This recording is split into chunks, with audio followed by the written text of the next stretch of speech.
નમસ્કાર, હું છું પ્રિયા અને તમે જોઈ રહ્યા છો જનતા કી જાણકારી ન્યૂઝ। નજર કરીએ આજના સમાચાર ઉપર। ઉપલેટામાં અનુસૂચિત જાતિના વાલ્મીકી સમાજ સફાઈ કામદારોના ક્વાર્ટરોને ખાલી કરવાની નોટિસને લઈ આજે નગરપાલિકા ખાતે વાલ્મીકી સમાજ દ્વારા રજૂઆત કરાઈ। રાજકોટ જિલ્લાના ઉપલેટામાં હાલ ચોમાસાની ઋતુમાં વરસાદને લઈ અલગ અલગ ચારેક જગ્યાએ ખૂબ જ જૂનવાણી જર્જરિત કાટમાળ પડી જવાના બનાવો બન્યા હતા, જેમાંથી એક જગ્યા પર કાટમાળ નીચે દબાઈ જવાથી એક મહિલાનું મૃત્યુ પણ થયું હતું। જે બાબતોને ધ્યાને લઈ ઉપલેટા નગરપાલિકા દ્વારા વધુ કોઈ આવી જાનહાનિ ન બને તેને ધ્યાને લઈ આવા જૂનવાણી અને અતિ જર્જરિત રહેણાંક વિસ્તારમાં આવતા મકાનો ખાલી કરવાની નોટિસો આપી હતી, જેમાં સ્મશાન રોડ પાસે આવેલ વાલ્મીકી સમાજ સફાઈ કામદારોના ક્વાર્ટરને થોડા જ દિવસોમાં ખાલી કરવાની ઉપલેટા નગરપાલિકા દ્વારા નોટિસો આપવામાં આવી હતી।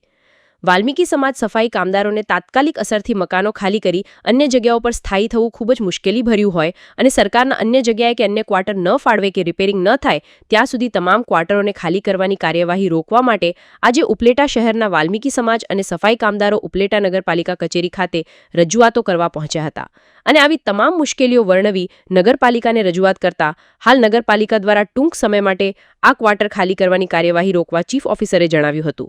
સાથે નગરપાલિકા પ્રમુખ વર્ષાબેન ગજેરાને પણ રજૂઆત કરી હતી। સુધરાઈ સભ્ય હરપાલસિંહ, વાલ્મીકી સમાજના જીતુભાઈ બરૈયા, જયેશભાઈ ત્રિવેદી રહેવાસીઓ રજૂઆત કરી। પ્રમુખ વર્ષોબેન ગજેરા દ્વારા વહેલી તકે નવું બાંધકામ અથવા રિપેરિંગ કરવાની બાહેંધરી આપી હતી।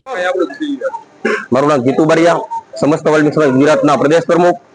હાલમાં ઉપલેટા નગરપાલિકા દ્વારા જે વર્ષોથી અનુસૂચિત જાતિમાં આવતી જે વાલ્મીકી સમાજની જાતિ રહી તેના સફાઈ કામદારો તે 16 ક્વાર્ટર છે તે નગરપાલિકા હસ્તક હોય તો તે નગરપાલિકા દ્વારા તે લોકોને ખાલી કરવા માટે જર્જરિત હાલતમાં જે મકાન હોય તો તેની માટે નોટિસ આપવામાં આવી હતી કે 2 દિવસમાં ખાલી કરવામાં આવે। તો તેની જગ્યાએ અત્યારે લોકલ આગેવાન અને અમારી સમિતિના દરેક લોકોએ નગરપાલિકાને રજૂઆત કરવામાં આવી કે જે મકાન છે તેમાં અત્યારે વાલ્મીકી સમાજના સફાઈ કામદારો પાસે બીજો કોઈ વિકલ્પ નથી એટલે અત્યારે ખાલી કરવામાં નહીં આવે।